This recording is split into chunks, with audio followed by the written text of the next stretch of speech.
تازه له بلخ نه تر ازبکستانه د اوسپنې پټلۍ د بیا رغولو چارې پیل شوي. سلام، وخت بخیر، ستړي مه شئ.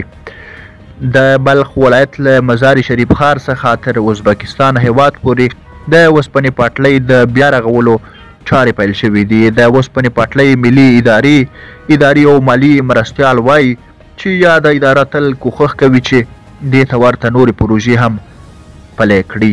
همداراز د بلخ ولایت د اوسپنې پټلۍ اداري رئیس بیا ویلي چې دغه تړون له یو ازبکستاني شرکت سره د 6 میلیونو او 300,000 امریکایي ډالرو په لګښت ترسره شوی چې د 3 میاشتو په موده کې به دې چارې بشپړې شي. هغه د پیل شوي پروژې اوږدوالی 15 کیلومتره یاد کړی چې د مزار شریف ښار د هوایي ډګر څخه تر ازبکستان هیواد پورې بیا رغول کیږي.